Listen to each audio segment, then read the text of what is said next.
আসসালামু আলাইকুম। ফাইয়াজ মমস কিচেনে আপনাদের সবাইকে স্বাগত জানাই। চলে আসলাম নতুন আরেকটি রেসিপি নিয়ে। আজকে আমি রান্না করব শাপলা ভাজি। আসলে বাংলার বিলের ঝোলে পাওয়া যায় এই শাপলা। আর এই শাপলাটাকে কতভাবে যে খাওয়া যায়, কেউ শাপলা ভাজি করে খায়, কেউ আবার চিংড়ি মাছ দিয়ে, কেউ নারকেল দিয়ে, কেউ আবার ইলিশ মাছ দিয়ে। কিন্তু আজকে আমি সরিষা দিয়ে কিভাবে এই শাপলাটাকে ভাজি করা যায় তার একটি রেসিপি নিয়ে আসলাম।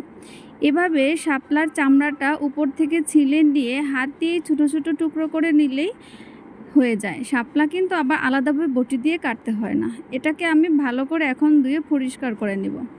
তারপর নিয়ে নিলাম সরিষা। আমি এখানে প্রায় 2 টেবিল চামচ সরিষা নিয়েছি। এটাকে আমি হাফ করে ব্লেন্ডার করে নিব, যেন একেবারেই মিহি না হয়।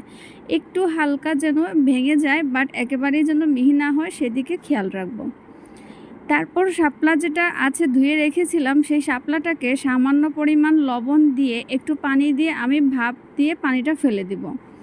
এতে হয় কি, শাপলা থেকে রান্নার পর যে এক্সট্রা পানি আসে না। নয়তো যদি আমি এটা ভাপ না তুলে পানি ফেলাই, তাহলে রান্না করার ক্ষেত্রে এত পানি আসবে যেটা খেতে বা তরকারির স্বাদটাকে নষ্ট করে দিবে।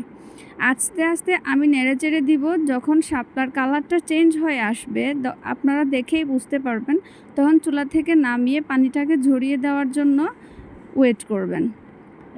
এর পর্যায়ে নিয়ে নিলাম আমি পেঁয়াজ। এখানে আমি পেঁয়াজ নিয়েছি 3টি, আর রসুন আমরা ডাল বাগার দেওয়ার জন্য যেরকম রসুন কেটে নেই সেরকম রসুন কেটে নিলাম। আর নিয়ে নিব শুকনো মরিচের গুঁড়াটা। এখানে আমি কোনো কাঁচামরিচ ইউজ করব না। তারপর একটি প্যানে আমি দিয়ে দিব তেল। এখানে তেল দিয়েছি প্রায় 2 টেবিল চামচের মতো। যেহেতু ভাজি করব তাই তেলটা একটু বেশি নিয়েছি। এই পর্যায়ে আমি তেলটা গরম হয়ে আসলে দিয়ে দিব পেঁয়াজ কুচি আর রসুন কুচি। রসুন আর পেঁয়াজটাকে একসাথে আমি ভালো করে ভেজে নেব। চুলার আঁচটা মিডিয়াম থেকে একটু হাই থাকবে, যেন পেঁয়াজ আর রসুনটা একটু ভালোভাবে ভাজা হয়ে যায়। আর একেবারেই যেন গলে না যায় সেক্ষেত্রেও একটু খেয়াল রাখবো। আস্তে আস্তে নেড়েচেড়ে দিব। আসলে আমি যখন সিলেটে ছিলাম, শাপলা যে এভাবে খাওয়া যায় তা আমি জানতাম না। বিয়ে হওয়ার পর ঢাকায় যখন আসি, তখন আমার শাশুড়ির কাছ থেকে এই রেসিপিটা আমি শিখি। তারপর এখানে দিয়ে দিব প্রায় হাফ টেবিল চামচ হলুদের গুঁড়া, আর দিয়ে দিব 1 চা চামচের মতো লবণ। আমি এখানে ভুল বলেছিলাম, এখানে দিয়ে দিব হাফ চা চামচের মতো হলুদের গুঁড়া। আপনারা ক্ষমার দৃষ্টিতে দেখবেন আমার ভুলটা। তারপর এটাকে একটু সুন্দর করে ভালোভাবে নেড়েচেড়ে দিব, যেন হলুদটার কোনো গন্ধ আমাদের এই ভাজিতে না আসে। এর জন্য এই তেলের মধ্যেই আমি হলুদটাকে আস্তে আস্তে ভেজে নিব।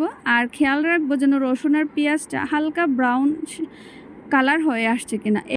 অ্যাড করব পেস্ট করে রাখা সরিষাটা।